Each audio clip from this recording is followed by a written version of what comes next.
tardes, muy buenas noches a todos los televidentes y a todos los amigos de Canarias Movimiento. Bienvenidos una vez más a este espacio de entrevista que nosotros pues continuamos con un tomo más, con una entrevista más, sobre todo para seguir intentando comprender qué es Canarias y saber sobre todo hacia dónde nos encaminamos, más si cabe, pues teniendo en cuenta esta situación pues, tan complicada que estamos viviendo con el tema del virus, ¿no? Y hoy la verdad que estamos de suerte, estamos la verdad que muy contentos porque tenemos la fortuna y el privilegio de tener con nosotros pues, a un ínclito invitado. Él es nada más y nada menos que Federico Aguilera Klink, Premio Nobel de Economía y Medio Ambiente, No, no aparte le de puedo. ser catedrático de de Economía de la Universidad de La Laguna. Vamos a ver si podemos ya pues saludarlo y comenzar con esta conversación tan interesante que vamos a tener. Muy buenas tardes, Federico. ¿Qué tal? Hola, buenas tardes, Luis. Bueno, una puntualización porque creo que has dicho que soy Premio Nobel de Economía. Y, y no es así, claro.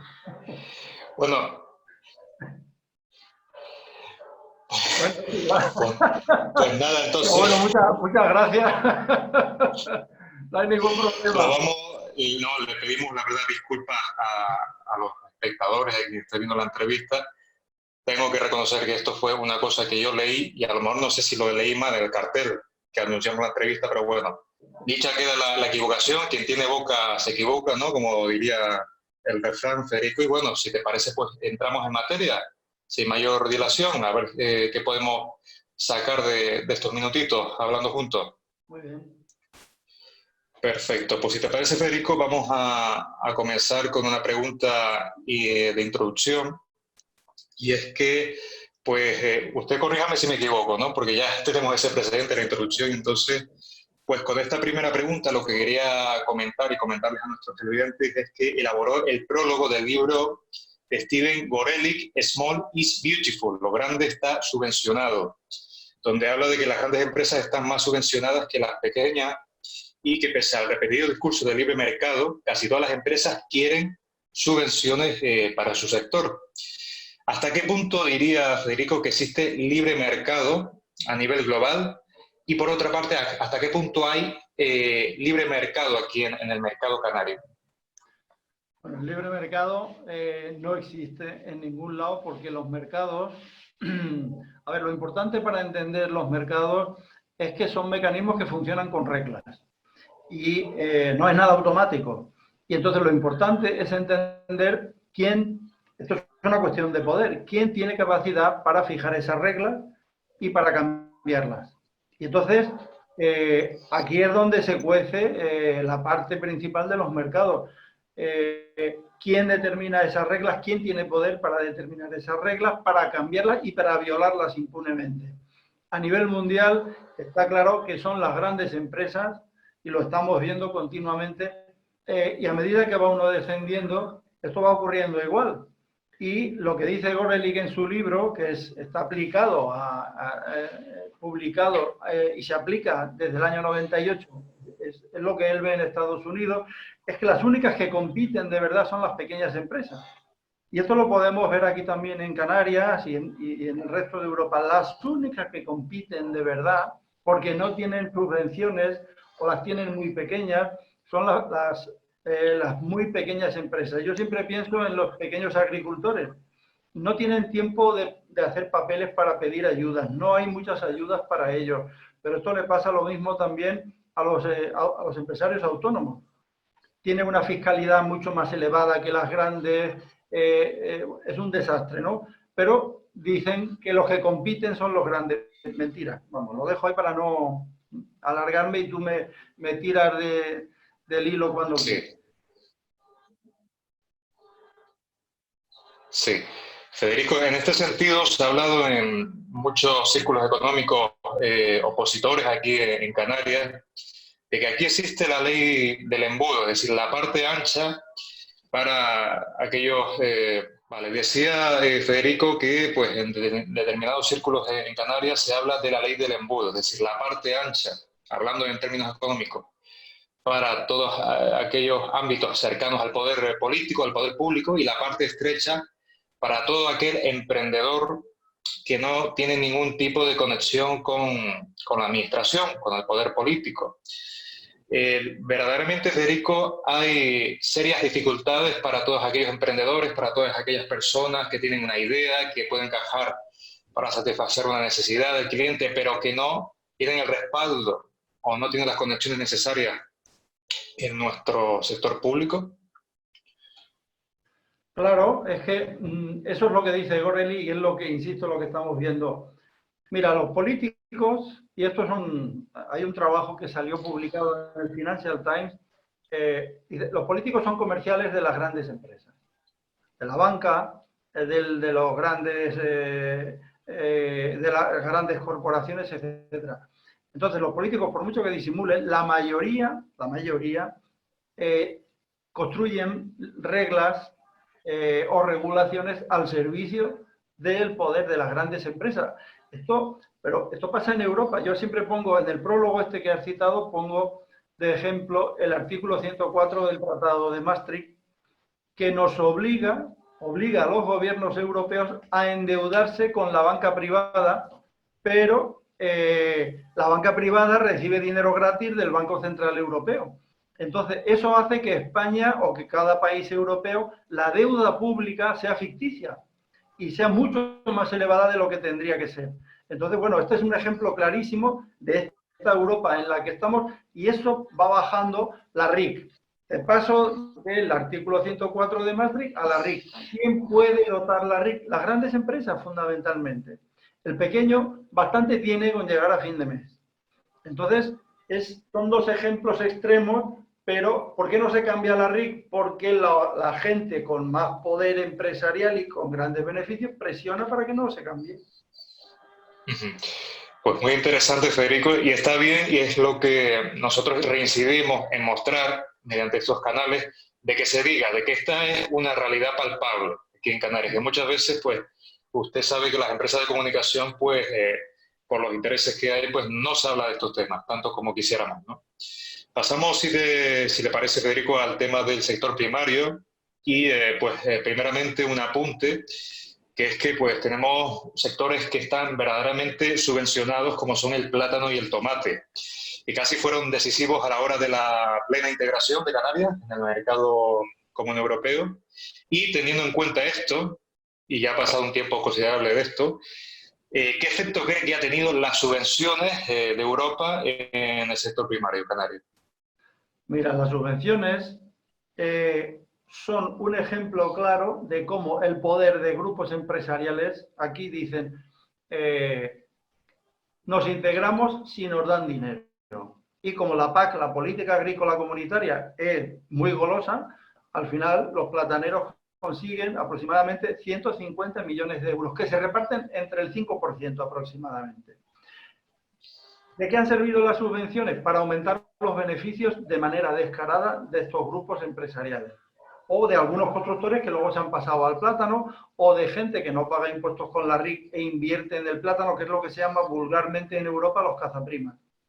Entonces, ¿para qué ha servido? Para mantener un sector agrícola que recibe subvenciones por exportar, pero no solo la PAC, sino subvenciones para el agua, para el agua de riego, para el transporte, y como no producimos aquí lo que necesitamos, hay otras subvenciones de las que se las quedan los importadores para traer gran parte de los alimentos que no se producen, con lo cual es un sistema absolutamente pervertido, crea una escasez artificial de agua y hace que nos alimentemos muy mal, porque aquí, para mí, el reto fundamental es todo esto de la transición ecológica, emergencia climática, que se dejen de historia.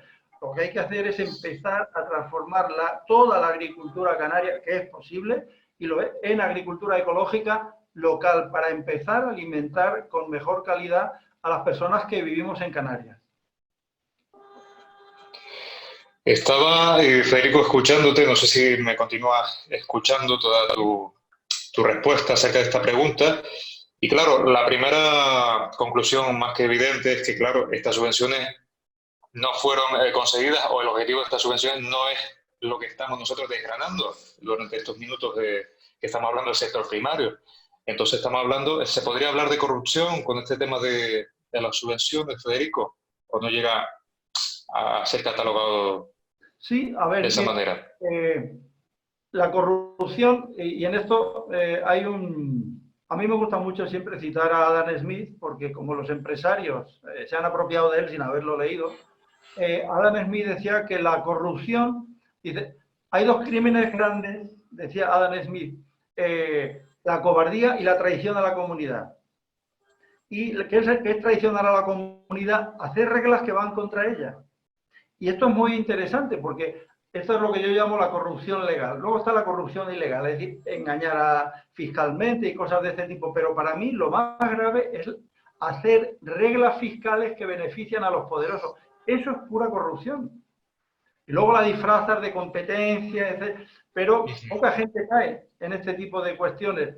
Y cada vez estoy viendo más material. Hay un centro para el estudio del crimen y la justicia en la Universidad de Liverpool que trabajan también con esta idea de corrupción. Y eso ayuda a ver lo injustas que son las leyes y la desigualdad inevitable que generan, porque no están hechas para beneficiar a la mayoría de la población. Qué interesante, Federico, lo que nos estás comentando. Y bueno, nosotros lo que tratamos es de que estas verdades pues lleguen a la gente y que se sepa, ¿no? Lo que se hace con uno pues de los motores, bueno, no de los motores, pero una de las partes muy importantes de nuestra economía y todo el peso que ha tenido tanto el tomate como el plátano en las últimas décadas del sector primario. Uno de los integrantes de Canarias Movimiento también, en lo que respecta al sector primario, nos hacía llegar la siguiente pregunta. Dice que hemos visto en estas semanas que se plantea una modificación del arancel canario, el arbitrio sobre importaciones y entregas de mercancías en las Islas Canarias, con las siglas AIM, con el que se mantienen o aumentan los aranceles pues, con cerca de 150 productos, como los huevos, las papas, etcétera, ¿no? Entonces la pregunta en sí dice, ¿cree que el proteccionismo económico que supone este arancel contribuye a desarrollar el sector primario e industrial canario? Bueno, eso, a ver, yo no soy un experto en el AIEM, pero por lo que he estado leyendo, ese tipo de proteccionismo beneficia fundamentalmente a empresas que son filiales de matrices europeas. Entonces, es otra manera de liar las cosas de una manera que al final el pequeño agricultor, yo llevo más de 20 años comprando aquí a pequeños agricultores ecológicos de Tacoronte y de esta zona. Esta gente no recibe nunca ayudas, no sabe ni lo que es el AIEM. Y la Consejería de Agricultura no se acerca a esta gente.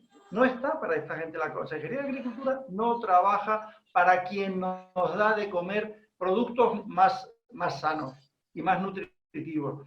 Entonces, todo esto de la IEM, si tú haces una encuesta entre agricultores ecológicos, la mayoría te dice, a mí eso no me sirve para nada.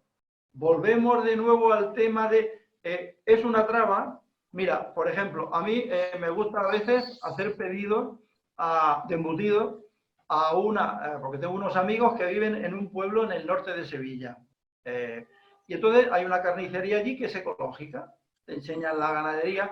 ¿Y qué pasa? Si yo pido esos productos, me hacen pagar ahí porque me dicen, no, es que estos productos se producen en Canarias. Digo, aquí hay ganadería de dehesa que comen bellota y me dice, sí, porque Montesano tiene inversiones en Extremadura. Entonces tú dices, ¿pero de qué me están hablando?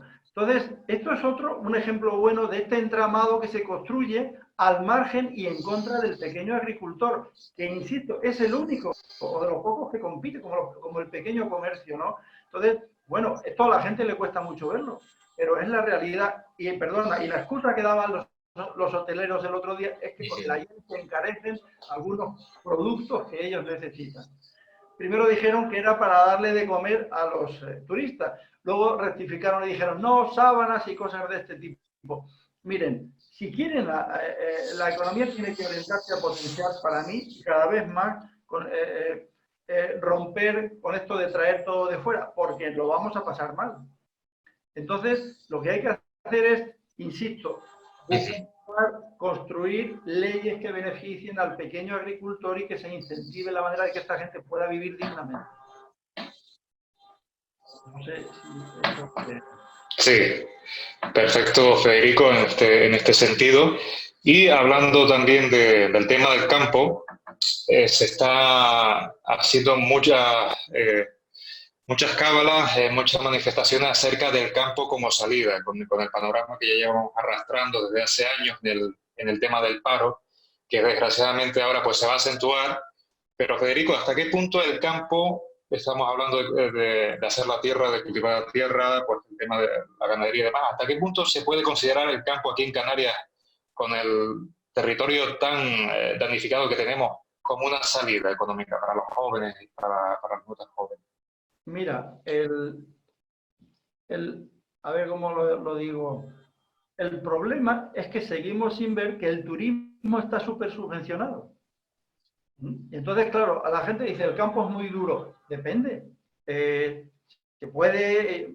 Yo llevaba a mis estudiantes para que vieran alguna explotación agrícola en Tacoronte, ecológica, y veían, y los propios agricultores decían, no, no, para mí esto no es duro, yo disfruto mucho con esto. Y sin subvenciones. Lo que pasa es que, bueno, nos han metido en la cabeza que el campo es muy duro, tiene muchas exigencias, pero pregúntale a las Kellys, a las limpiadoras de hoteles, con esas condiciones en las que trabajan, con esas lesiones que tienen en su salud continuamente, que son ignoradas, con esos salarios tan bajos, entonces uno dice, ¿pero qué es lo duro? ¿De qué estamos hablando aquí? Insisto, además, la gente dice, no, es que el turismo tiene otras connotaciones, pero mira, el turismo recibe subvenciones, las campañas las paga siempre los cabildos, los ayuntamientos, el gobierno de Canarias, toda la promoción. Luego hay unas condiciones laborales especiales, con un salario bajísimo. Si hay algún problema como el de Thomas Cook, enseguida hay que pedirle dinero al gobierno y tal. Luego hacen uso de la RIC. Ellos no pagan nada por el deterioro ambiental. Entonces tú dices, ¿y esta gente qué paga? Yo lo que digo es, vamos a poner en igualdad de condiciones a la agricultura del pequeño agricultor ecológico y ya verás tú cómo, bueno, esa por lo menos en mi creencia, la gente puede ver que se puede vivir de la agricultura. Pero insisto, lo que no se puede hacer es llamar a la competencia entre desiguales y disfrazarla. Eso es una trampa. No sé. Pues apreciables las manifestaciones, Federico. Yo creo que hemos aclarado un poco este ámbito y si te parece, pues vamos un poquito a un ámbito de la entrevista un poco más general. Y en este tercio de la entrevista, pues quería comentarte pues, que, bueno, el periodo que yo considero 2008, desde la crisis bancaria, denominada bancaria, hasta prácticamente 2017, pues fue una década que fue pues, desastrosa en muchos ámbitos, sobre todo en el económico, y que en Canarias sobre todo, ¿no? Y que muchos vieron que esto, pues, sinceramente fue una oportunidad para cambiar. Estamos hablando en clave isleña, ¿no? Una oportunidad para cambiar tanto en la esfera política como en la esfera económica, es decir, encauzar Canarias hacia otros términos económicos y que, digamos, protegerse para siguientes crisis, para próximas crisis que desafortunadamente hemos visto que han llegado y que estamos viviendo ahora, otro ciclo de crisis con el tema del virus. ¿Por qué crees, Federico, que en esa década, desde 2008 a 2017, no se cambió Canarias, tanto en el ámbito económico como político? Quizá porque si se cambia Canarias en el ámbito económico se desequilibran los poderes, se cambian las sillas y esa es la principal razón. ¿O cómo crees? ¿Cuál es tu análisis de que no se haya cambiado Canarias? Bueno, Canarias, igual que la península, igual que el resto de Europa, no se ha cambiado porque, de nuevo, las normas, la crisis, entre comillas, que para mí no fue una crisis, fue un atraco. Hay un periodista muy interesante, Rafael Poch, que ha sido corresponsal en China, en Rusia, en Alemania. Bueno, ahora va por libre porque lo echaron por decir la verdad, un tío muy lúcido. Y entonces él tiene varios artículos sobre la época de la llamada crisis diciendo, esto no es una crisis, esto es un atraco. Esto es un atraco porque los bancos, nadie obliga, déjame que dé este rodeo para llegar. A los bancos nadie les obliga a que presten el dinero, pero lo prestan con unos estudios muy malos. Ellos irresponsablemente se arriesgan a prestar dinero y cuando la cosa va mal dicen que me rescate el Estado. Este es el mercado en el que cree esta gente. ¿Y qué es eso de rescatar? Nos sacan el dinero y luego, después de haberles salvado, dicen, ahora como la deuda pública es muy grande, hay que recortar. Mira, para que te hagas una idea, ¿cómo va a cambiar Canarias o el resto de España si en salarios, según la Organización Internacional del Trabajo, en los últimos 10 años los trabajadores hemos perdido en toda España 64.000 millones de euros al año? Métele recortes en sanidad, en educación, en todo tipo de cosas. Y los bancos siguen sin pagar impuestos, los impuestos que les corresponderían. Entonces, ¿quién tiene el poder aquí? La banca. Y no puede cambiar ni Canarias, ni Europa, ni el mundo, mientras este sistema financiero controlado por la banca siga imponiendo sus reglas. Esto es complicado, pero por lo menos hay que empezar a verlo y decir, miren, no podemos seguir, es como la bolsa. Los miles y miles de millones que está dando el Banco Central Europeo, por 500.000 millones de los que hablaban ayer, han ido fundamentalmente a salvar las cotizaciones de las grandes empresas, no a las pequeñas empresas. Y lo mismo está pasando en Estados Unidos. Esto es un sistema financiero que nos lleva a todos a la muerte. Y luego dicen, no, es que no podemos seguir y nos están robando continuamente. Entonces, es imposible. Y luego, mira lo que hicieron con Grecia. A Grecia le dieron un golpe de Estado, esto Varoufakis, con distintas discrepancias. Esto fue un golpe de Estado de la banca. Y yo creo que ese es el gran problema, que es muy difícil desarticular estos golpes de Estado. Federico, pues la verdad que yo creo que destacaría sobre todo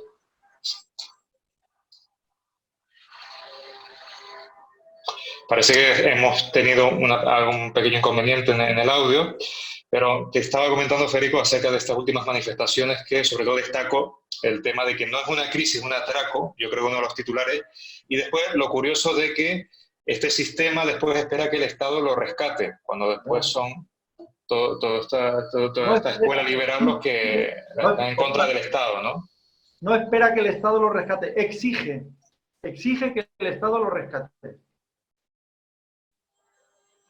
Es increíble. Y bueno, yo creo que tomarán nota nuestros televidentes. Aparte de eso, Federico, también comentar en términos generales. Estábamos hablando antes de el tema de los alimentos del sector primario canario. En la cuestión del REF, del régimen económico y fiscal de Canarias, con el tema de las subvenciones. ¿Crees, Federico, que Canarias es un mercado cautivo que absorbe pues, el excedente de productos de la península o de otros territorios y que, digamos, por así decirlo, el REF perjudica más que beneficia a los productores locales, a los pequeños productores, que yo creo que en la línea de eso estamos manifestándonos antes? Sí, totalmente. El REF no beneficia a los pequeños agricultores o a los pequeños productores locales porque si los beneficiara, se notaría. Entonces, el REF es un sistema, es lo que he comentado antes. Si tú aquí no cultivas porque no permites, no das facilidades para cultivar el sector plátano y 4 cultivos de exportación a los que subvencionas, la gente aquí, claro, es lo que tú decías, es dura la agricultura. Entonces, el REF lo que está sirviendo es para que determinados sectores acumulen unos beneficios que luego además no pagan impuestos por la RIC y que no sabemos qué se hace con esa RIC porque Hacienda, yo he preguntado varias veces en la agencia tributaria en qué se gasta la RIC y he escrito sobre eso también, no hay datos, nadie sabe en qué se gasta la RIC. Entonces, claro, esto es un atraco total, es súper injusto y no hay interés en apoyar la agricultura local. ¿Cómo hacerlo? Bueno, pues yo creo que la única opción mira, ahora por ejemplo se están dando cantidades ridículas, o la consejera de Agricultura el otro día decía, no, nos interesa, no hay interés ni tienen en la cabeza que el sector agrícola canario cambie y que beneficie a los pequeños agricultores. La verdad que pesan como losas esas palabras, Federico, pero bueno, también es un punto de reflexión para preguntarnos a quiénes estamos poniendo en los puestos de relevancia pública y sobre todo en el tema este, pues también decir que evidentemente tiene que haber una formación cuando uno adquiere unas responsabilidades, ya sea una consejería o cualquier tipo de responsabilidad en una administración, ¿no? Gracias por el apunte, Federico. Y también en el plano general quería comentar pues la pregunta que se está haciendo un montón de gente. Es decir, prácticamente antes de la crisis del coronavirus hablábamos de un 20% de paro en las islas. Ahora se le suma pues cierre de pymes, cese de actividades de autónomos, ERTE. Lamentablemente una parte de esos ERTE van a acabar en despido si se rigen por ejemplo con criterios de estacionalidad. Y entonces hay un refrán que dice, el camino se hace al andar, pero podemos atisbar en el próximo año, en los próximos 2 años, en el próximo lustro, hacia dónde debe pues caminar la economía canaria para tratar de amortiguar o para tratar de, pues, de tomar un camino que vuelva a recuperar o que pare la caída, porque ya no es crecer, sino parar la recesión que se nos viene encima, ¿no? Bueno, yo creo que, mira, hay un dato anterior también, cuando no había crisis, ¿no? Es decir, cuando teníamos 15 o 16 millones de turistas, que es un dato oficial, y es que en Canarias había 600.000 personas en exclusión y un 30,8% no llegaban a fin de mes trabajando. Con lo cual, en épocas de no crisis, casi 1 millón, más o menos, de personas en Canarias estaban entre la exclusión y la precariedad. Entonces tú dices, ¿y esto por qué? Esto lo que significa es que las leyes permiten una distribución de los beneficios que generan este tipo de resultados. Es la política económica la que genera este tipo de resultados. Si estos son los resultados antes o cuando las cosas iban bien, hay que decir para quién iban bien, evidentemente ahora esto puede ser un auténtico desastre si no hay interés en poner cuanto antes ayudas a fondo perdido o la renta básica mínima.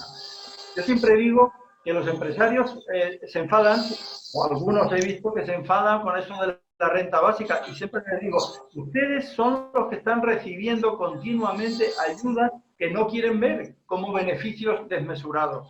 Esto es una indecencia, y no tiene otro nombre, se oponen a que los trabajadores comen una cantidad de 500, 600, pero luego ellos están recibiendo continuamente unas cantidades desmesuradas. Entonces, ¿qué se puede hacer?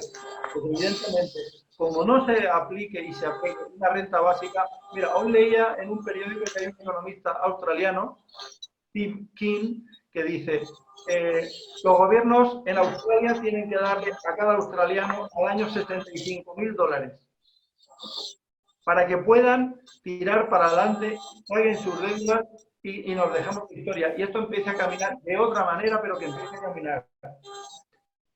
Aquí tendríamos que hacer algo parecido, si es que es así, además lo está diciendo ya bastante gente, ¿no? Bastante gente, evidentemente, con una mirada crítica. Hay que apoyar a la gente, y hay que apoyar a la gente para que consuma local. Luego, los detalles se pueden ir elaborando sobre la marcha, pero lo importante es que la gente no se quede fuera. ¿Por qué? Porque es absolutamente injusto.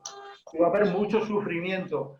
Y igual que llevamos muchos años con una deuda pública creada artificialmente por el Tratado de Maastricht, hay que empezar a darle dinero a la gente para que pueda seguir viviendo. Y esa deuda después se anularía, no pasa nada. Yo creo, Federico, bueno, valiosa evidentemente las manifestaciones que nos da. Yo creo que también hay muchos prejuicios políticos con el tema de los conceptos como renta básica y sucedáneos. Pero bueno, que hay que buscar la manera, ¿no? Hay que buscar las claves y dejar aparcados esos perjuicios, porque claro, nos va la vida literalmente en ello, ¿no? Y al respecto de esto, Federico, ¿crees que, bueno, hablando de la relación que tiene el medio ambiente y la economía, y el carácter ambiental que ha tenido esta crisis o este atraco, como según guste denominarlo, ¿crees que aprenderemos algo de este nuevo episodio? Mira, yo lo que estoy viendo es que esta situación del coronavirus está generando mucho miedo. Si tú vas por la calle y no llevas mascarilla, la gente te mira mal.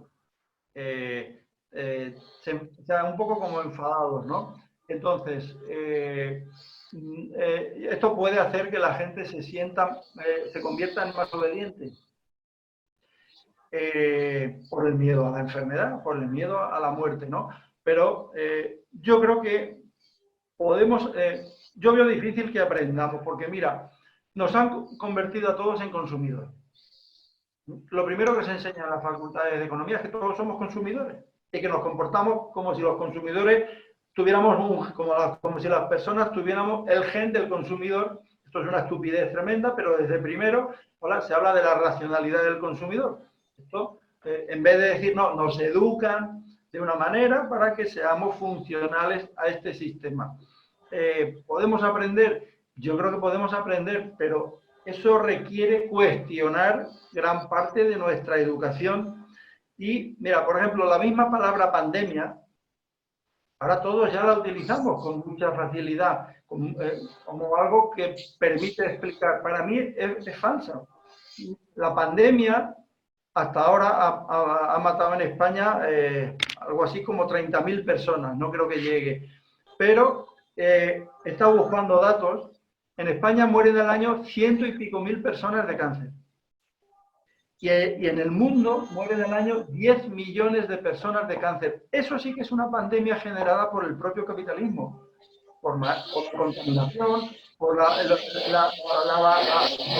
basura, los hábitos de vida. Entonces, aprenderemos cuando empecemos a cuestionar el lenguaje básico. Esto no es una pandemia. Lo que pasa es que el cáncer no se contagia. Pero el cáncer es un resultado de los hábitos de vida y del contexto en los que vivimos. Por ejemplo, en el norte de Gran Canaria, la incidencia del cáncer en las mujeres que trabajan en los invernaderos es muy elevada. ¿Por qué? Por todo tipo de productos químicos que se utilizan. Aprenderemos, para mí aprender es cuestionar y exigir una forma de alimentación y de vida completamente diferente. Yo siempre digo que, repitiendo a un sociólogo francés que a mí me gusta mucho, Edgar Morin, que la esperanza está en lo inesperado. Yo soy pesimista, pero digo, espera, es que no sabemos cómo podemos reaccionar dentro de un par de meses si vemos que estos quieren que esto siga igual o quieren o va a haber mucha más pobreza, más desigualdad. Vamos a ver qué pasa. Interesante, Federico, y bueno, antes de, porque queremos que nos dé tiempo también para hacer dos apuntes con respecto a las universidades, pero antes de meternos con eso, acabando ya con el capítulo de comentarios generales, queríamos que nos trasladaras tu opinión acerca de también una frase muy manida aquí en las islas que tiene que ver con la diversificación económica y que lleva siendo repetida mucho tiempo. Estamos hablando de Canarias como paraíso de las energías renovables. Antes hablábamos del tema de las posibilidades del campo, etcétera. Nuestra dependencia extrema al turismo ha sido una obviedad en las últimas décadas. Se nos ha caído, digamos, el castillo en naipes. ¿Por qué la economía canaria no se ha diversificado y ha sido monocultivo hasta ahora? ¿Y qué pasos tendría que dar entonces Canarias para pues no depender tanto de un sector como el turístico, que ya vimos ahora en la época actual y vamos a ver lamentablemente en los próximos años como ya no va a ser la gallina de los huevos de oro de la economía canaria? Y en este sentido también está por ver cuándo llegarán y si los turistas pues no tendrán miedo de volver a viajar. Entonces, ¿qué claves tienen que tener pues los responsables públicos o cómo deben actuar para diversificar la economía? ¿Y por qué no se ha diversificado? ¿Por qué no se ha preparado la economía canaria para este tipo de achaques? Esto es como volver al principio, ¿no? ¿Por qué no se ha diversificado? Porque los grupos empresariales han dicho turismo, turismo y turismo. y un poquito de agricultura para exportar. Se han repartido el negocio, por decirlo así. Y han hecho las leyes para ello. Sí. Entonces, ¿qué es lo que tiene que haber? Porque tiene que haber un cambio político, que yo creo que no lo va a haber. Eso está relacionado con lo anterior. Vamos a aprender, yo estoy de acuerdo contigo, cuando se vea que el turismo no va a llegar, cuando se vea que cada vez hay más gente en Europa que tiene miedo a coger el avión y a mezclarse. Ayer ya leía una noticia que los hoteleros y las líneas aéreas le pedían a los gobiernos que financien todas las plazas vacías que se quedan en los aviones. Esto supone subvenciones del 30%. Entonces tú dices, venga, y dentro de poco pedirán los hoteleros que les subvencionen también el 30% o el 40% de las camas que se queden vacías. Entonces, claro que se puede diversificar. Mira, hay una persona, Juan Vega, que es un antiguo consultor, un experto en estudios de mercado, que es el que lleva el blog La Casa de mi tía, que sabe mucho de estas cuestiones. Y él ha publicado ya varios textos muy interesantes sobre la diversificación de la economía canaria.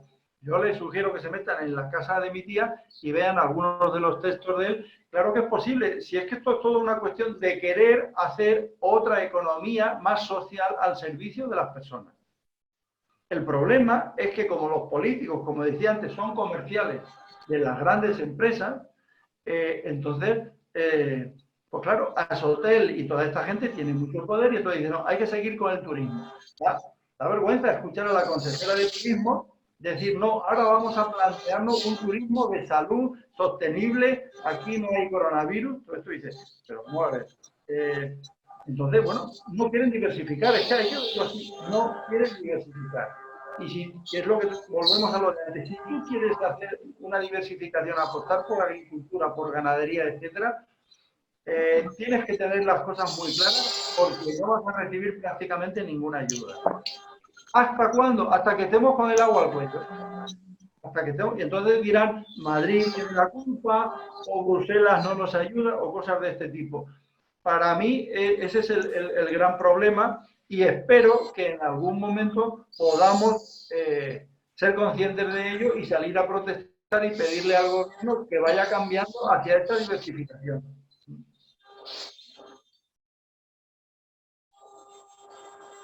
No te oigo.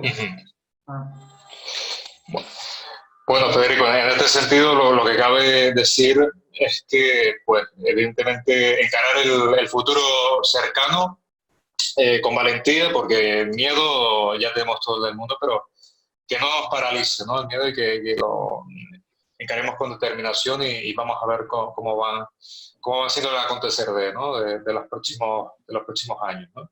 Gracias, Federico, por tus manifestaciones. Y si nos permites, queremos, pues, dada tu dilatada experiencia universitaria, pues, también dar dos apuntes a nuestros amigos del canal de YouTube.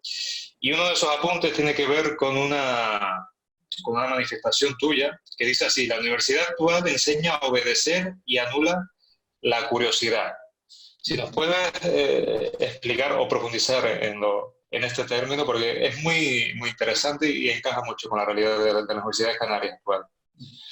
Bueno, esa es mi experiencia. Yo lo que he estado viendo como alumno, yo estudié en Madrid, en la Complutense, y aquello del 70 al 75 ya han pasado muchos años, pero luego lo que he estado viendo es que en general la universidad te enseñan a repetir, a obedecer para que repitas, no para que te hagas preguntas. Y eso en ciencias sociales es fundamental. O te enseñan a cuestionar y a hacerte preguntas. El uso de manuales económicos en las facultades de economía es un absoluto despropósito. Es repetir unos tochos enormes que no ayudan a que el estudiante se haga preguntas. Y además los estudiantes te lo dicen, yo vomito y me olvido.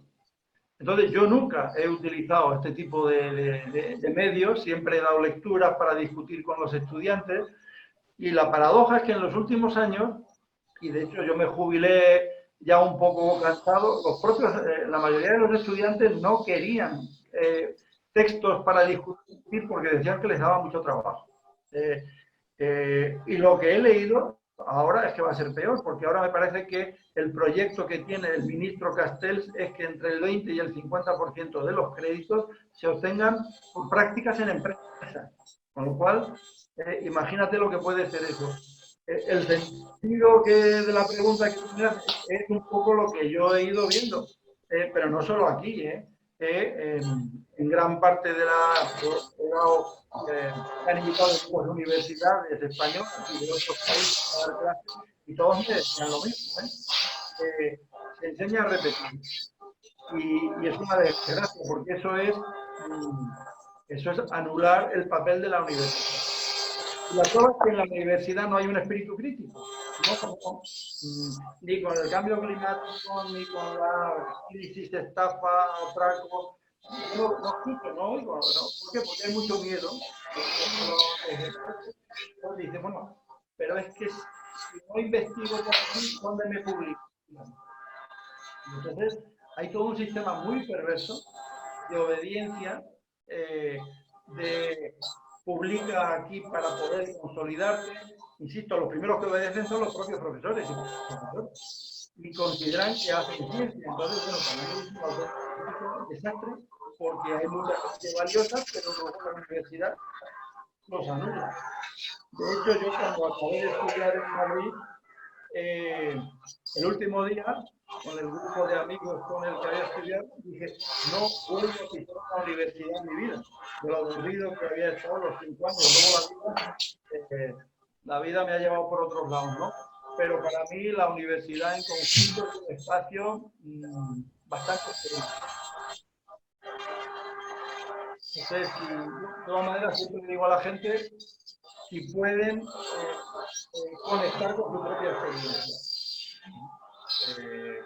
Y a mayor tú ves a la mayor parte de los estudiantes son aburridos. Sí.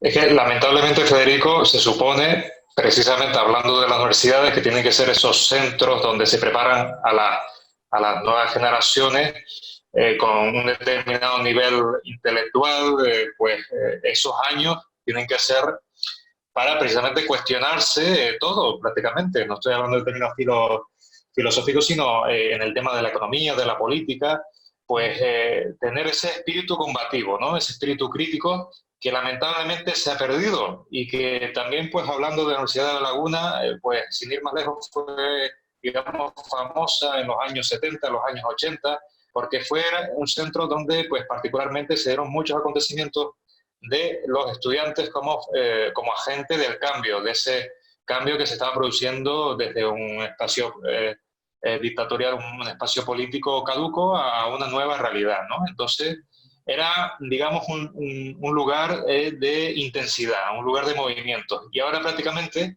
lo que vemos en la actualidad es todo lo contrario, ¿no? Entonces, no sé si tienes alguna razón empírica, algún motivo, pero ¿por qué, Federico, y esta es la última pregunta, por qué el alumnado, por lo general, porque también hay sus honrosas excepciones, a mí tampoco me gusta generalizar en este sentido, pero ¿por qué el alumnado de la universidad no tiene ese afán por cuestionarse, por preguntarse sobre su entorno más cercano, sino es más un poco pues una actitud, digamos, ¿no? de estudiar un determinado contenido y aprobar y sacar unas notas y ese es el paso por la universidad de los estudiantes? Yo creo que eso lo generan también los propios profesores. Yo siempre decía que los estudiantes llegaran primero con las ventanas abiertas y poco a poco van diciendo, esto es.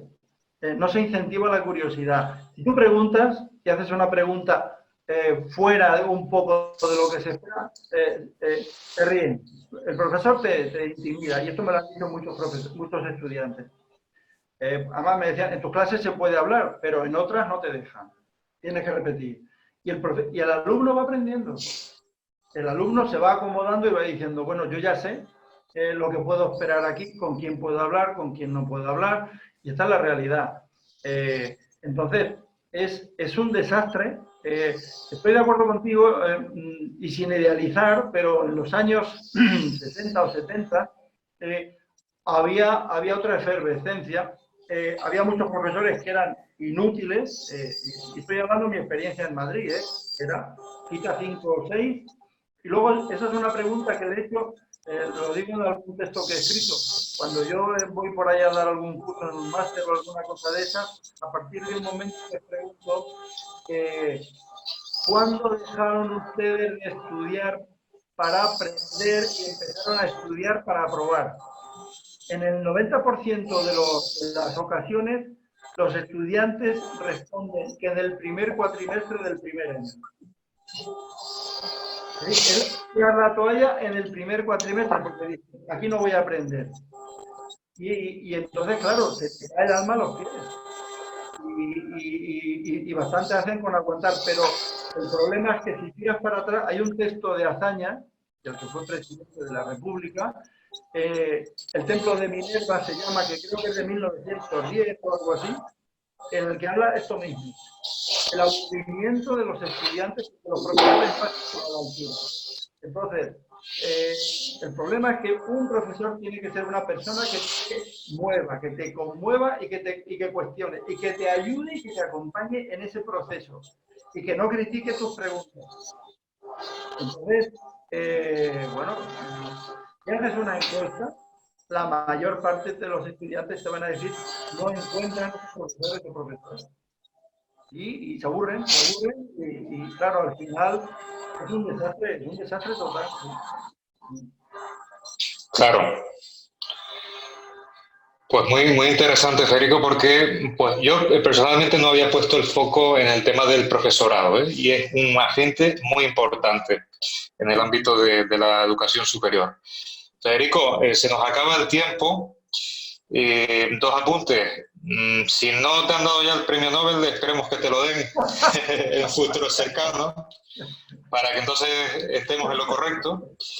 Y qué decirte que muchísimas gracias por haber compartido con nosotros estos minutos. Estamos nosotros tratando de aprovechar pues lo que ofrece Internet, pues toda la gente que podemos llegar a través de los canales de YouTube.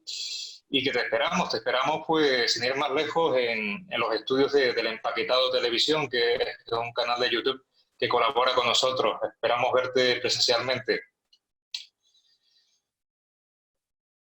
Muy bien, pues nada, muchísimas gracias por la invitación. Para mí ha sido un placer también, así que cuando quieran seguimos hablando. ¿Vale? Un saludo, Federico, un saludo. Venga, Hasta bueno, luego. hasta luego. Adiós.